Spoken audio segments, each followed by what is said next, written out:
What's up, Builders Club TV Nation? DeJuan Jones here, your professional stay-at-home dad.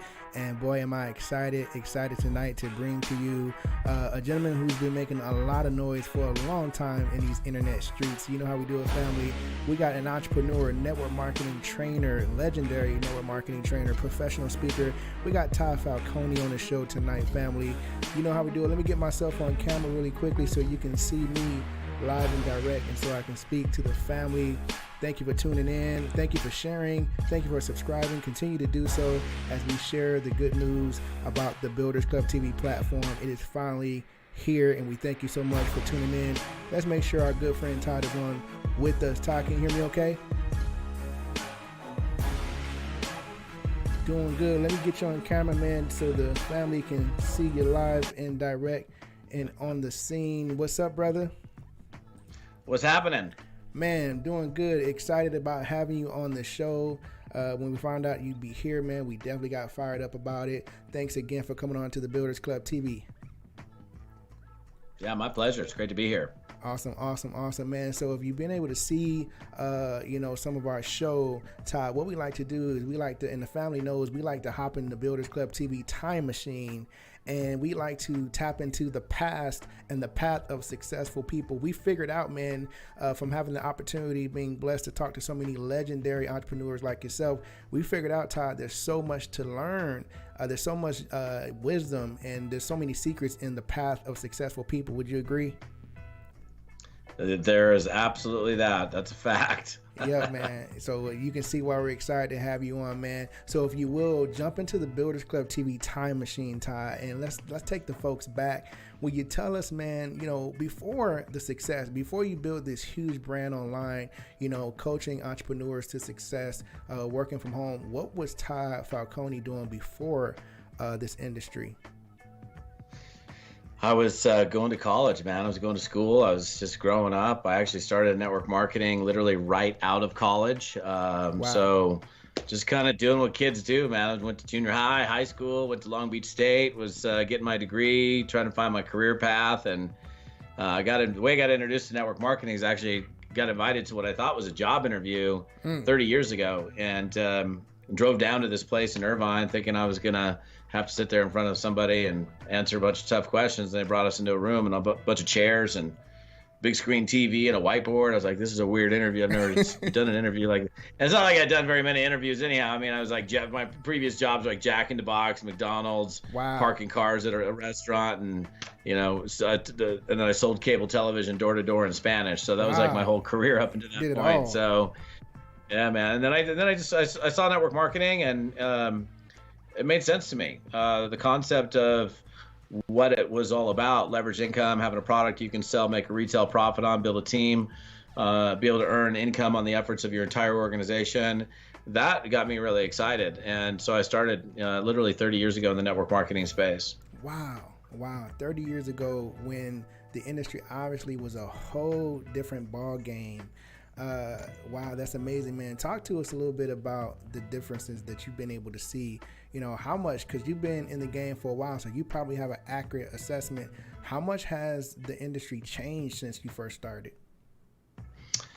Well, I think the core concept of what we do in network marketing hasn't really changed. It's you find a company that's got a product or a line of products.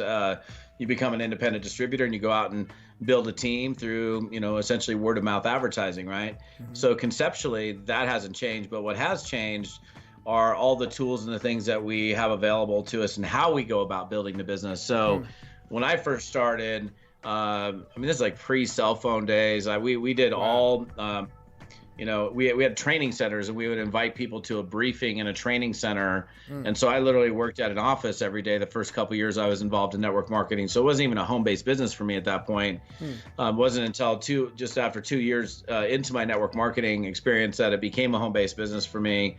But even then, it was using the phone and a tape recorder that I would push play on and play like I would attach this little device to my phone, and I would play a business opportunity presentation or a sports testimonial or whatever the testimonial was. Right. Do a three-way call.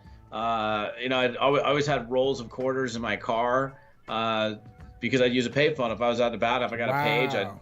run up to a payphone. And now you Payphone. can't even find, yeah, payphones. You can't even find them. It's funny. Every time I see a payphone now, I like run up and inside of it and I take a picture of it because it's so funny because you don't even see them anymore. Sophie with a payphone. Yeah, man. Because, dude, that's like a whole nother area of the game, man, that folks today have no idea about.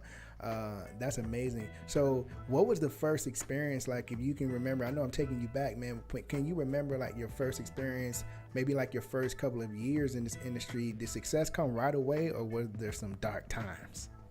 Dude, it was lightning fast, man. No, no, it's a funny thing. Like I think there's certain life experiences that you have that because of what happened during that life experience, you have a very vivid memory of it. So I have a very crystal clear memory of my first couple of years in network marketing. And I really have a very vivid memory of my entire career in network marketing. But those first 2 years, I got excited. I signed up. I gave them my $500. They gave me this thing called a convenience charge that I filled out, and they loaned me $500 on an unsecured loan at 28.99% interest. I started out with $1,000 in product, and I took a desk in this office and I started to build my business, and started to make my warm market list and go through my list and follow the training. I was from the very beginning. I was very eager. I mean, I wanted to do it. I was excited about it. I didn't have any misconceptions. I didn't have any baggage. I didn't even know what network marketing was up until that point. So I had literally no negative energy associated with it. Like, some people have heard of it, and maybe they have never been in it, but the things that they've heard haven't been so positive. So they've got a negative feeling about it. And then people have had experience or run-ins with people, and their experiences or run-ins weren't maybe that favorable. So they have a negative experience. I didn't even know what it was until the moment I was introduced to it. So I was all in. I was excited about it. But the first 2 years, I made almost no money. I mean, I quit my job 90 days into my first network marketing business, thinking I'd be making 10 grand a month. It was a big mistake. I was literally knocking on doors and doing everything I could to make rent and, make my car payments and pay my bills just to stay afloat. Eventually I ran out of money because as a 22-year-old kid, I didn't have any assets. I had no savings. I had no bank account. And the fact that I was actually able to survive on my own for 2 years, I mean, it was going slowly in debt each month until I finally got to the point where I had creditors chasing me and I had to move home and live at my mom's house and cut up my credit cards and go through consumer credit counseling and pay all that debt back and, kind of regroup. And then I came back into network marketing a second time around. It was funny because I took a job at my family's radio station as an account executive. And, when I moved home, that's what I did. Because Mom, I gotta do something. I've got creditors chasing me. I'm not making any money here. And so I moved home, took a job at their radio station that they owned. And here comes the owner's son. I remember the first sales meeting, walked in, all these frowny faced salespeople, like looking at the owner's son coming in, and they're thinking, this guy's going to sit on his butt, do nothing, or they're going to take accounts from me, give them to him. And, I just came in and kept my mouth shut and paid attention. I went to work. I had a very different, I had 2 years of great training, great entrepreneurial training, even though I didn't make really any money. The experience was incredibly valuable. I mean, I had amazing training on entrepreneurship and work ethic and learning how to sell, even though the financial return I hadn't seen yet.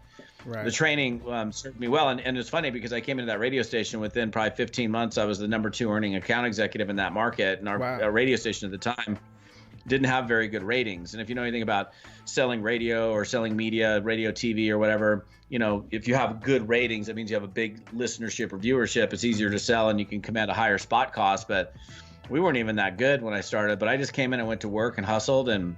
But I also really quickly, I remember the day I went in there. I think it was I remember walking in and looking at these grumpy looking, frowny faced people. I'm like, I don't want to be here. It's not like I wanted to go take a job. I wanted to do network marketing. And so within about 3 months, I found another network marketing business. And I was that second time around, I was working at very part-time. And because I was living at home and my mom, all she saw was you did that network marketing thing and you went broke. I had to have my check and my product shipped to a friend's house. Because if she found out I was doing network marketing under her roof while they were supporting me, or at least letting me live under their roof, I was working for their radio station, they would not have been happy. So I actually hid it from them for a long time. I mean, in fact, I think I did network marketing for probably 5 years before they ever even knew I was doing it. Wow, that's crazy. Wow. I know. So, man, what was the driving force behind your motivation in spite of everything going on that kept you moving forward? Like, for some reason you knew you had to do this. What was that voice speaking to you? For me, I think it was just the potential that I saw there. The leverage. I mean, being paid on the efforts of other people and the very high income potential and the stuff that, I mean, I believed that it was possible. I looked, I didn't doubt it. I know a lot of people look at stuff and they go, oh, there's no way people make that kind of money. I saw it. I knew it was real. So I didn't doubt it. I didn't know if I could do it or not, but I certainly wanted to give it a good, good college try for long enough to figure it out. So the desire to have freedom and no boss, and to live my life on the terms that I wanted to live them. I never liked having a boss. I mean, I don't know that, like having somebody look over your shoulder and tell you what to do. It just never really vibed well for me. Not that it'd be funny to try to get a job now. I don't know if I could have a job. I'm psychologically unemployable at this point. But I think it was just the desire to come and go as I please, and to have, some, financial wherewithal. Because I grew up in a really broke family and we didn't have any money. And I heard we can't afford it my whole life. And then when my parents got divorced, my mom married my stepdad, who was the one that had the radio station. And he wasn't rich, but he was making six figures, but which, in the, early 80s or mid 80s, early 90s was probably pretty good money. Yeah. And so I got to experience the difference between being broke and we can't afford it versus, having a little bit more. And I kind of like the whole thought of having a little bit more and the choices that money provided. Wow, amazing. So let's hit the fast forward button just a little bit. And I want to find out, of course, the family wants to find out the breakthrough point, okay, for Todd Falcone. When did the breakthrough point start? Like, when did you get to the point where you were like, man, I can't believe it, this is actually working? I think there's a few moments that I can go back to where things started to shift for me. One of them actually was in my first couple years in that very first company. When I got in, I treated it really seriously, and I was grinding. Like, I was hard working. Like people in the office I was working in were like, dude, you're like one of the hardest working guys in here.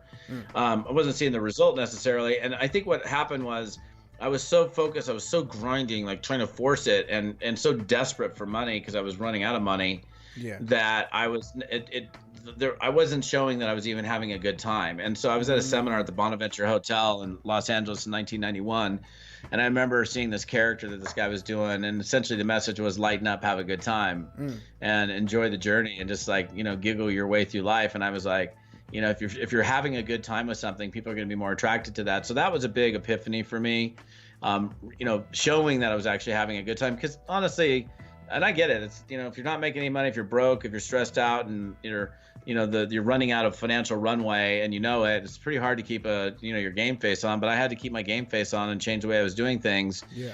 And then when I was in my second business, after I moved out of my parents' house, I was renting this little 1-bedroom duplex with my girlfriend, who's now my wife. And I was still kind of in a desperate situation. I was still acting. The desperate mode was still coming out of me, and it wasn't serving me well. There was nobody who was like just running in to join my business. And I don't even know where or how this happened, but I just decided to act as if.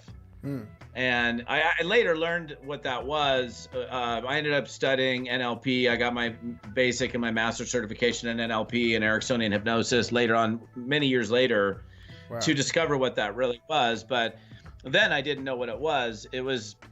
And the concept is perception is projection, right? What you project upon other people through your communication, through your words, your language, your body language, the things you say, the way you act, that creates a perception. Like if you and I were to just meet the first time, all the things that I'm saying and what I'm doing is becoming your reality of who I am, right? And so if you're in network marketing and you're pushing out this kind of beggy, pleady, desperation energy, then that's becoming the reality of who these people think you are. So I was like, well, that's not working for me. And I thought, well, what if I was really successful in this business? How would I act? How would I talk? Would I do things differently? I thought, well, yeah, I would carry myself differently. I would talk more confidently. And and I started to do that. And there's a term that was used like years ago. And I think it's kind of still used today. The term "fake it till you make it." Oh yeah. I don't really like that term personally. Like when I first heard it, "fake it till you make it," the way it was taught to me was, dude, go get the one suit, that you can afford, even if it's one suit, make yourself looking like you're all pimped out and you got money. Yeah. And I bought a fake Rolex watch. Yeah. Because if you got a nice watch on your wrist, and then I remember sitting down with a prospect one day, and he's like, "Hey," he's like, "nice Rolex watch." I'm like, "Yeah, bro." Yeah. He's like, "Dude," he said, "that's a fake watch." I'm like, "What are you talking about?" I said, "You see the sweeping hand?" He said, I won't even say it. He goes, "I don't give an ass about the sweeping hand." He said, "I know watches, and Rolex doesn't even make a watch that looks like that." He goes, "Take that thing off your wrist. You're making yourself look stupid." Oh man. It was a very embarrassing moment in my life, but but to me, I think it's more about faking yourself out into believing that you can do it. And here's the thing: like actors do it all the time. Actors play roles; they play parts. Right. So I decided I'm going to play the part of a successful network marketer. That doesn't mean you're running around lying to people saying, "Hey, I made 20 grand last month," when you made $20. But how would you act if? And actors do it every single day. So I literally got to my first $10,000 residual check in network marketing working out of a garage by harnessing the power of projection. Wow. And then later years, it was like 15, 20 years later that I finally got all my NLP certs. So I was like, oh, that's what that is. I was doing that 20 years ago, but I didn't even know what it was. Wow, man, that's so good. A lot of people are not really in tune with that. That what you just broke down, a lot of people are not practicing that, or just have no idea about that.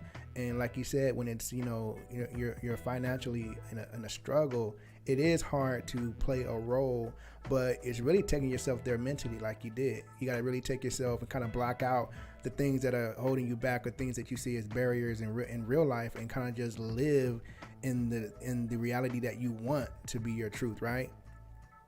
That's right. Absolutely. That's amazing. So tell us, man, as you begin to have that breakthrough, right? When did you get to the point where was that breakthrough? Did it happen when you were pretty much an offline entrepreneur, or did it start to change for you once you started to discover the power of the internet? Oh, it was way before the internet. I mean, I had the breakthrough, and I started earning, high six figures way before the internet even was in existence. I remember when I bought my first computer, this 33 megahertz processor, 520 megabyte hard drive. Whoa. Was my first PC that I bought. And honestly, it took me probably a couple of years to even, and then AOL came out, and all I did on AOL was AOL chat rooms way back in the day. I didn't know what to do. And the internet was so in its infancy. Nobody was really on it. But it's interesting you asked me that, because I've been around network marketing since before the internet was even around. And then the internet comes along, and then I was with a lead generation company for a number of years where I was getting leads from this company, and I would get names and phone numbers. And then, the internet started coming, and then we get names, phone numbers, and some of them had email addresses. That was back in the day when not everybody even had an email address. And then the company that I was with had one of the very first autoresponders. And it was for their time, they were a company, that was definitely at the time or ahead of their time. It was a pretty cool company to represent. I was with them for 10 years. And I started doing email marketing like 1990. Wow. Let's see, probably 96 or 7. And I built an organization in a company in 6 months. I put 10,000 people in an organization in 6 months by sending email. I'd literally have from email, I'd have 100 people a month or more personal signups in my business. Like you'd send an email, and like 100% of your emails would get open. Now, even if somebody subscribed to your newsletter and you are a really good copywriter and you wrote some exceptional, shocking headline, right, you might get an open rate of who knows what, 15, 20%, because people are so, slammed with email in these days. So yeah, I've been around since like before the internet. And then of course, like you got to stay relevant. So over the years, like, I started using capture pages, right, and long form sales letters, and sending email, and then online video, and then social media. So I've been around for all of it. It's been interesting to go through this entire journey. Wow, a true innovator. Well, you're probably the most qualified person to ask this question, because even though we've seen so much growth with the internet, period, and the way that people conduct business online, But still you have a sector of, or a group of people who still wrestle with the idea of introducing that in their own business, especially working from home. Should people still battle with, hey, should I be working my business offline, online, or should it be a combination of both? Well, I'm very well known for this conversation. As you know, I mean, this is something that I teach and train on all the time. I think you need to be well-rounded. I mean, sure. I mean, if you go start searching for me on the internet, I'm all over the internet. I know all about sales funnels and capture pages and lead magnets and upsells and downsells and trial offers and all whatever, right? But what I've seen happen is, like, for example, let's just take Facebook as an example, because I mean, Facebook is the dominating media. Facebook, and then probably Instagram second in terms of things that people use in network marketing specifically to build their business. I've seen a lot of people, and I know teams. I've got coaching clients of mine where they built their entire organization, like 100% of it on Facebook, and that's great. But I think there's a problem with that because, well, there's a couple problems. Number one, you're not developing strengths in other areas. And so, the analogy that I use, and I used to play competitive tennis. So if I'm playing a competitor and the competitor, after a couple of volleys back and forth, I realize the guy I'm playing has a really weak backhand. Like, he's got a strong forehand, but a very weak backhand. Well, guess what I'm going to do as a competitor? I'm going to serve it to his backhand every time. I played hoop for a long time. I played a lot of pickup ball with my buddies back in the day. And my strength is always to my left. I could never really dribble and go around a guy on my right. It was just, I could never really get there. And so if I'm playing like a 3-on-3 or something, within just a couple of moves, I'd have somebody, I could never really drive the lane because he'd always know that I'm going to go to my left. And if guys can only have strength to the left. So what I had to do is I had to learn to be an outside shooter. And so I could never, like, if any smart basketball player would be like, oh, this guy his move is to the left, I got him, no worries. And so I would always have to learn how to and I got good at shooting from either the 3-point line or somewhere in the outside, and I got very accurate with it. And I was, when at that time I was playing a lot of basketball, and actually for a guy that never played basketball in any kind of like junior high school, college, I actually played pretty good ball for a while. And but that's kind of the analogy. And so if you're on Facebook and that's your only game, and if it works, do it. But here's the other problem: you don't own Facebook. You don't. These are free platforms that we're on. And so if you're sitting there and you're 100, like, just here's my thing. This is the other example I'll say. If you're on there and you're building your business, like you're growing your business and you're supporting your team, and it's 100% on Facebook, and if Facebook were to go out of business tomorrow, or for whatever reason you got booted off of Facebook, if that would negatively impact your business in a small or a significant or a complete amount, then you have a problem. So I'm a big believer in having a blended approach. This is still a social business, regardless of, if we can, it's great to go recruit people and engage people. And I love Facebook. I'm in Facebook groups. I run Facebook groups. I'm on it every day. But I also spend a lot of time on the phone. So I think a smart network marketer is going to have a blended approach between both online and offline efforts that they're doing. That's so accurate, man. With anything that you do, you really got to have a combination of skills that you can pull out of the deck when needed, man. I don't think anybody should be a one-trick pony, but you're definitely the qualified individual to ask that question. Man, let's talk about the lifestyle really quickly, man, because, we do, most people that are going to see this interview are probably going to know who you are, but then there's going to be folks who don't really know, or know the brand yet. Tell us a little bit about the lifestyle that you've been able to enjoy because of the hard work, because of all the experience, and because of you being able to go out and help a lot of people in this industry. To me, it's all about the freedom of choice, honestly. Having nice things is great, like nice cars, nice house, nice stuff, but you can't take the stuff with you when you're dead. And it's interesting because in network marketing, there's a lot of people that, feel that they need to show the money, right? They feel that they have to show the money. And there was a time in my life where I was like that as well. And, I mean, I have a nice watch collection. I probably have a watch collection that's worth over 100 grand. And most of those watches sit in a safe and I never wear them anyhow. But, like having the super crazy, fast, $150,000 car so I can drive around and show my money. I mean, and I'm not knocking anybody who does that. That's cool. If you want to drive yourself a Lambo or you want to be driving around in your Range Rover, those are beautiful cars. But to me, what's sexy is money in the bank and security. And so that to me, the freedom to choose. Like, I live in a beautiful home. I was actually talking to a very wealthy friend of mine earlier today who, the guy can afford any house he wants. I mean, he can have a huge, ridiculous, I mean, he's worth a ton of money. And he goes, yeah, I just moved to Vegas and, my wife and I bought a house. And he goes, it's 3,400 square feet, man.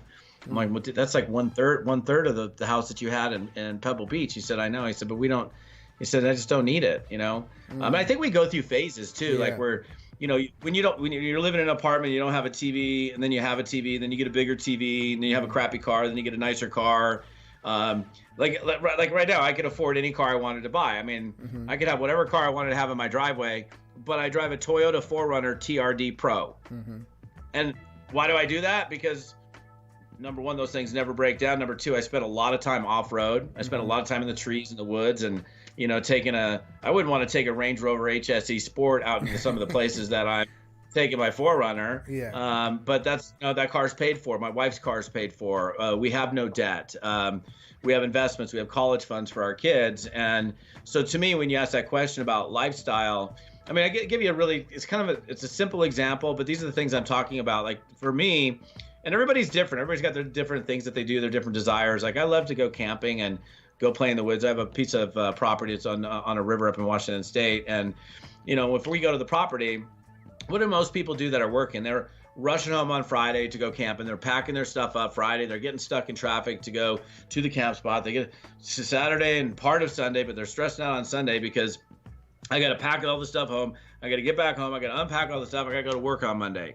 And because I have the freedom to come and go as I please, I'm like, well, let's leave on Wednesday and avoid all the traffic. Stay Thursday, Friday, Saturday, Sunday, and let everybody else drive home on Sunday. Let's drive home Monday or Tuesday. And little things like that. It might not seem like a big deal, but I honestly, like, sometimes I think about how do these people that have like Monday through Friday, 9-to-5 jobs, even that don't have that freedom or liberty of time. Like when we're done today, I'll probably go take the rest of the day off and go chill. I don't even know what I'm going to do yet.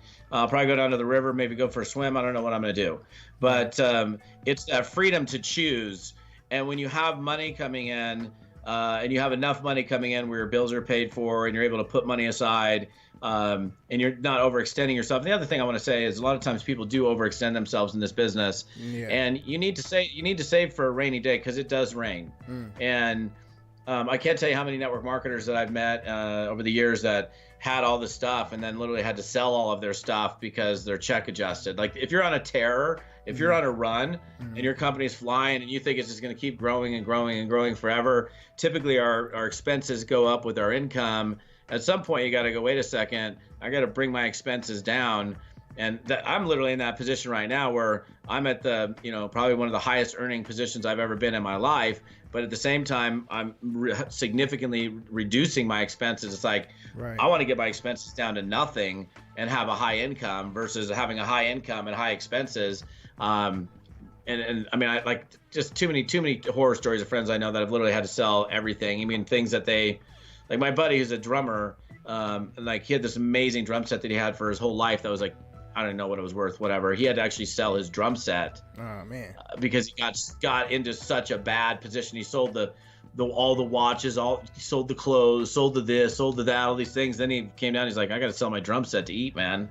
And that's not a fun position to be in.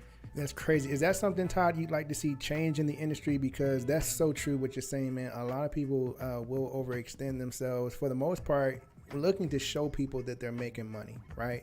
Looking to show people like, hey, this is working. But do you think there's other ways to show that? And do you think that that's something that, you would like to see change as far as what people highlight and focus on in terms of attracting people to the industry? And do you think it's really something that kind of gives a bad light on the industry? Yeah, and I mean, it depends on how it's done. I mean, I see people flaunting their stuff, and they always have to take their picture in front of their private jet or in front of their car or whatever. And I don't, everybody's got their own choices in life, and I think also, honestly, culturally, it differs too. I mean, I got a lot of African American friends, a lot of Latino friends, and specifically in the Latino community and the African American community. And even my African American brothers have said this straight up to me. It's like, dude, we feel like we got to show our money a little bit more because we've been like held down for so long that like when we're making it, it's like I want to make sure that I'm showing that I'm making it. And I understand that. I get that. I mean, I can't fully relate to it because I'm white, but I get it. And I like a lot of my friends, man, who've said that have made a lot of money. It's like, look, our culture's a little bit different, and I get it. But at the same time, yeah, you can have. I mean, the watch on my wrist right now, it's a $6,000 watch. It doesn't look like a $6,000 watch. It's like black, and most people don't even know what the heck it is. I'm fine. Nobody's going to rip it off my wrist if I get into a bad neighborhood, which is good. But, I think there could be a blend. I mean, we deserve to have good things in life, right? Yeah. We deserve to have nice things, good food, a safe place for us to live, and, money in the bank to go places, and all of that stuff. But my thing is, I don't think we have to. It's honestly, here's one thing I want to say is sometimes people get in this business, and the reality is the amount of money that can be earned in network marketing is staggering. Like I have a couple that I met 2 years ago that went into a company, and after 1 year, they were over $300,000 a month. Wow. After 1 year. I mean, and now I think their earnings are like over $500,000 a month, and they're like 2.5 years into it. Jeez. And but like if I was in that deal and they were my sponsor, I'm like, hey, and I'm talking to a prospect, and I'm like, hey, my upline made $300,000 last month, and I'm talking to somebody who made $30,000 last year. They're going to be like, what? It's so far outside of the scope of their reality that they can't even comprehend it. In fact, my wife, I remember I did it years ago. I was in a restaurant in Monterey, California. I was talking to this woman sitting there, and I was prospecting all, had my game face on all the time, and this woman sitting next to us. I was drinking a martini, and I was like, oh, what do you do? She's like, I'm a manager, blah, blah, blah, whatever. I'm like, okay. And somehow I figure out what kind of income she was a customer, and she's like, around 60,000. I come back with some stupid comment like, oh, our top earner last month made 60 grand. And then all of a sudden she was just like, right. like, hello. And then she excused herself from the table. I thought she was going to the bathroom, and my wife looked at me and she goes, you're stupid. I'm like, what are you talking about? She goes, 60 grand a month to somebody who's making 60 grand a year is nuts. So if I'm talking to somebody, because while the earnings are huge, we don't necessarily need to expose people to that yet. We don't have to tell them like what the top earners. So if I was talking to you and we're chatting back and forth, I'm like, what do you do? Oh, I'm a this. I'm an architect. I'm like, that's cool. You must love what you do. I do. Blah blah blah. And I find out he's making 75, 80 grand a year. And I ask him what he likes. He goes, I love being creative. And what don't you like? Well, I don't like the fact that I'm limiting my income. And I come back, and let's say my top earner's making 300 grand a month. And I come back, and instead of saying that, I can say, look, if I could show you a way where you could still have that creative side that you love to do, but you didn't have any limit on your income, and I could show you how to make maybe $150,000 a year, is that something you might be inclined to take a look at? Well, it's a percentage higher, significantly more than he's making currently, but it doesn't totally blow him out to the point where he's like, I won't even listen to you now because what you said, I can't even, because people are taught like, the phrase, if it sounds too good to be true, it probably is. Right. It's funny because I actually found out the root of that phrase. That phrase was created by some dude in the Better Business Bureau in 1955. And he's created as a result of creating that, if it sounds too good to be true, it probably is statement, decades of skeptical people, right?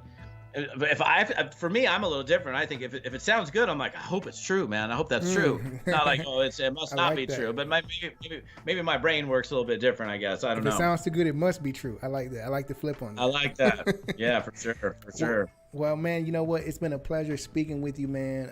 Man, we've taken so much, and we definitely got to have you back, Todd. In fact, we're going to be debuting a new series called A Day in the Life. Since we're talking about lifestyle, we'll be debuting a new series called A Day in the Life, and really it's about inspiration, motivation, and belief. It's where lifestyle meets personal development, and we take the family on a virtual field trip if you will, and we show the lifestyle, right? And the lifestyle can mean, you showing us the kind of books that have motivated you and inspired you to go after it. Maybe you'll pick up that guitar and play a little something for us, man, as we talk to you and learn more about the industry and your experience, and just kind of taking some more of these golden nuggets that you've been sharing with us, man. So we definitely got to have you back. I love it, Dewan. Would love to come back, my friend. Awesome, man. Well, hey, do you want to go ahead and give out your social media website or anything like that? Yeah, sure. I'll give you my main website, my training website. There's a ton of free content there. It's toddfalcone.com. That's TODDFALCONE.com. They can find me there. They can grab my book for free. It's called Fearless Networking. We've sold over 300,000 copies of this book. All you do is pay for shipping for that. And then if you want to engage with me on social media, my personal page is pretty much completely full. I do a lot on my business page, which is Todd Falcone, the Fearless Networker. So if you want to connect with me on social media, that's the place to find me on Facebook. Amazing. Awesome. So family, we'll link that information in the description below, but make sure that you stay tuned in. Builders Club TV family, Todd Falcone. See you next time. Peace.